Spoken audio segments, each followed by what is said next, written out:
Hey everyone, Tim Schofield here, and this might actually be the last TV that we check out in this specific room. More on that in just a little bit, so stay tuned. But anyway, Sony just sent over their brand new Bravia 7, which they say competes with last year's flagship mini LED, the X95L. Now in North America, the X95L only came in the 85-inch size, whereas the Bravia 7 comes in 55, 65, 75, and 85, so way more accessible for that mini LED tech. Big shout out to Sony for renaming their TVs. The Bravia 3 is their baseline LED, Bravia 7, their mini LED, Bravia 8's their OLED, and then Bravia 9's also a mini LED, but that's their top tier flagship, which I really would like to check out at some point. But we're gonna check out the Bravia 7, which is obviously mini LED, but at a lower price point than the Bravia 9. On top of that, Sony sent over their Bravia Theater Bar 8, which is great because we can test out the acoustic center sync that the Bravia 7's compatible.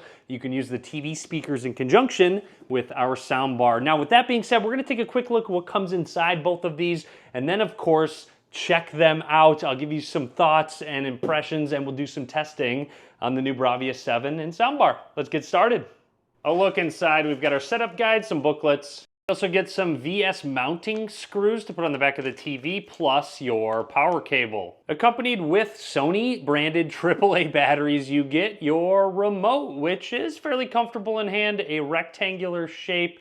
You just go ahead and pop this back off for the batteries. There are shortcuts to a lot of your favorite streaming services. Nice to have YouTube, quick search for some of your favorite YouTubers, and some standard buttons and even a voice search option. If you're not planning to wall mount the TV, you do get your two legs left and right. And I have to point out, first of all, there's grips at the bottom, but they also can go on the outside part of the TV, or you can have them more slim and closer together. It's actually really nice. I don't think I've seen that before, so I'll show you what I'm talking about in just a second. Before we put the stand on, here's just a quick look at what the back of the TV looks like. There is where those mounting brackets will go. And for the ports on the right side, you have your cable, IR, RS remote slots, your LAN port. You have 4 HDMI ports, all 4K 120 Hertz HDMI 2.1. On the side is where your inputs are, an antenna, IR, RS remotes, LAN, and you have your HDMI ports. Make note, only 3 and 4 support 4K 120 Hertz, and 3 is actually the eARC port. So I'm not actually a big fan of that. I wish 1 and 2 also was 4K 120 Hertz. Yes, this obviously is a 120 Hertz panel. You do get your speaker in, and then 2 USB Type A ports. And speaking of the bottom, you'll notice not just 2, but 4 slots to put your stand. So actually really cool. You can have it be more wide with these feet, or you can have it completely narrow as well. I haven't seen that before, but it's really nice to have. Side note, you'll need a screwdriver, but you can actually change the height of the stand as well, depending on how low you want that TV to sit. All right, I've got all this tape peeled. Let's get this cardboard protection off. And there we go. Some quick information in case you're wondering, it does use their XR processor and has the Google TV OS. So I think the plastic is in 2 parts, but hopefully we can make this peel as satisfying as possible.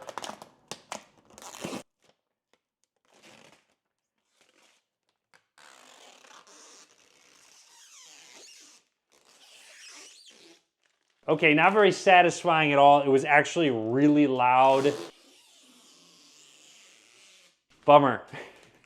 Next, let's get our Bravia Theater Bar 8 all set up. Inside, you've got your standard booklet, wall mount template, and your wall mounting brackets with screws. You get 3 cables, 3.5 millimeter. You have an HDMI cable and your power cable. If you don't plan to mount the soundbar, there are some feet here, and you'll notice some grip at the bottom. And let's check out the soundbar. So on the bottom is where those feet will go. Use one of those mounting screws and just screw it in. That is where your power cable will go. And then moving along here, you have USB Type A port right there. And the rest of your ports are all right here. S center, which you will connect to your TV with that 3.5 millimeter cable. And then you have 2 HDMI ports. Make sure you use this top one to connect to your eARC in the TV.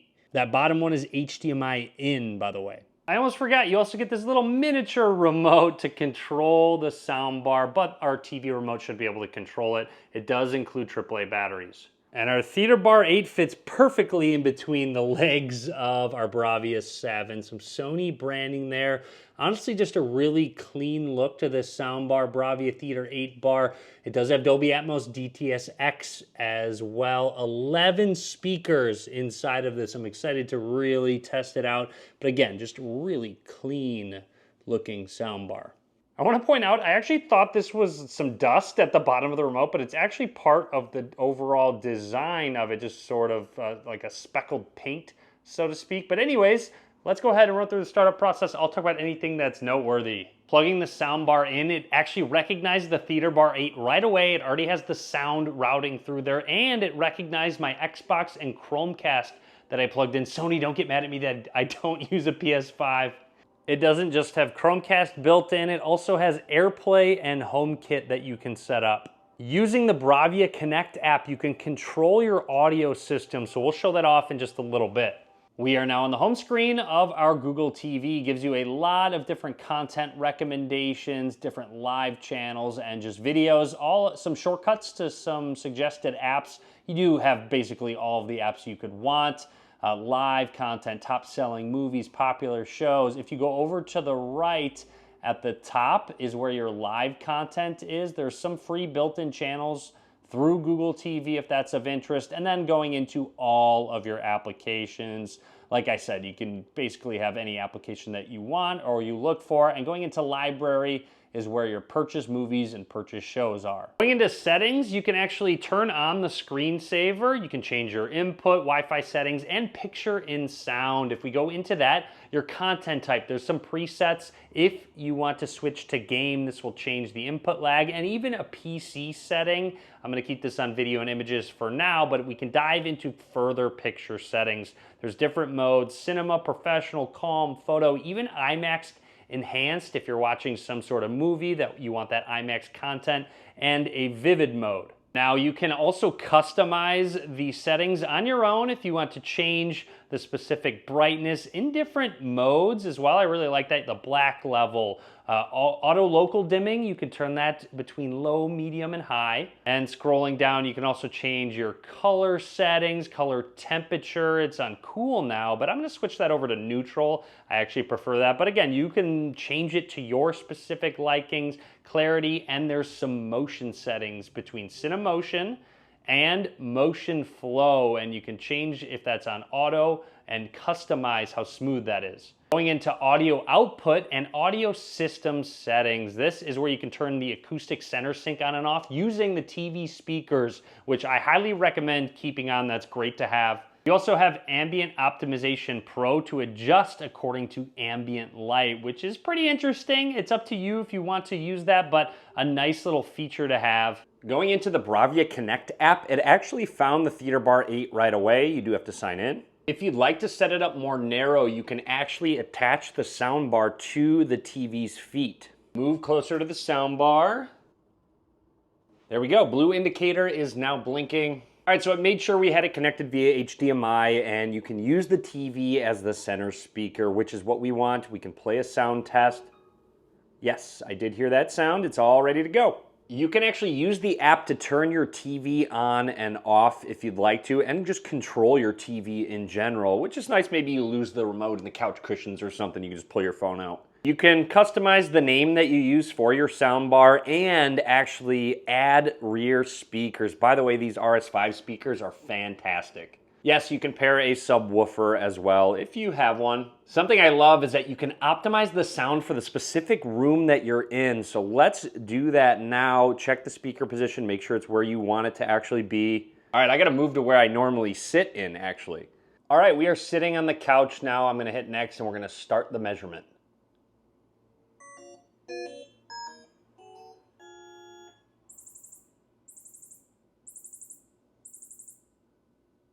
There we go, and I don't know if you heard it, but it was definitely pointing the sound to different directions of the room to get an accurate idea of your room that you're in. Not only that, you can use your phone's microphone to actually measure the room's acoustic characteristics. Make sure that you don't have a case on your phone. So flip your phone upside down and don't block the microphone.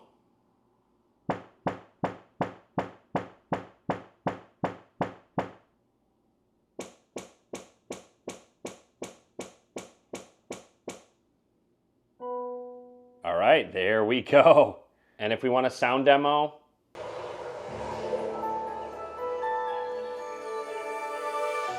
wow, that sounds really good. Diving right into gaming on my Xbox at 120 hertz, it looks really smooth, really crisp. The colors pop. It's not quite as saturated as some other TVs that I've used, but again, you can customize your colors to your liking. And with game mode, there is just no input lag whatsoever. It's very responsive. Obviously, it being a Sony TV, they have some extra features if you do have a PS5 connected, so kind of keep that in mind depending on the console you have. If you have a PlayStation, some added bonuses. When we do switch to game mode, I want to go into these settings because VRR is turned on. And look at the bottom. It will tell you the resolution and the refresh rate that it's using. It's going between 119, 120. Great to see that. And if you go over, you can change the black equalizer, screen size settings. There's a crosshair and crosshair type that you can turn on. Towards the beginning, I mentioned the X95L from Sony, which was last year's high-end mini LED TV. So the Bravia 7 is very similar to that. However, there are some differences. There's the X95L has an extra wide viewing angle technology, which helps for viewing angles when you're looking at it from a side. So yes, the viewing angles aren't quite as great on the Bravia 7, so keep that in mind if you have a lot of side angle views.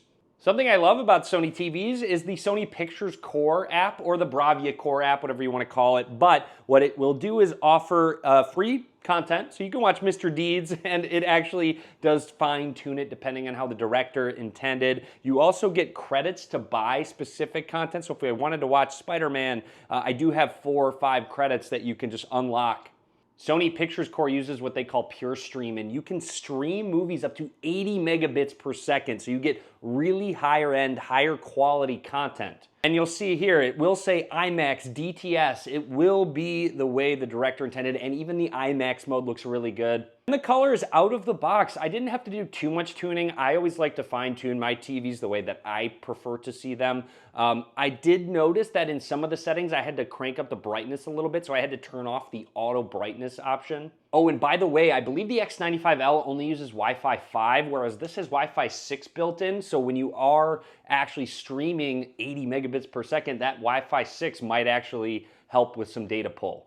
The panel does get very bright. Even with a lot of sunlight in my room, it will wash out those windows and the reflection when there's a lot of color. And the contrast is excellent. Again, they have their XR backlight master drive, which their mini LED local dimming, it does a really good job with those really bright colors in dark scenes. And we're getting great sound quality out of this soundbar as well. It sounds fantastic, especially for the size that the soundbar actually is. I'm going to want to pair a sub and rear speakers as well, but even a standalone soundbar paired with, you know, the TV as a front speaker, it sounds very good.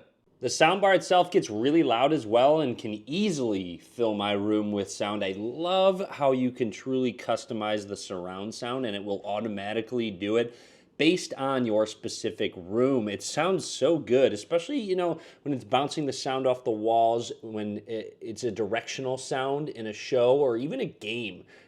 You can really tell the direction the sound is supposed to be coming from. So overall, that's everything from me on the Bravia 7 from Sony. I hope you enjoyed the video. A lot more content coming soon, so be sure to click that subscribe button. Overall, great mini LED panel, a good option from Sony. Again, that Bravia 9 is their top tier mini LED, but you're gonna have to pay for that. If you want an OLED from Sony, you go Bravia 8. Bravia 7 is a solid price point for what you get. Anyways, be sure to click that thumbs up button, and as always, thanks for watching.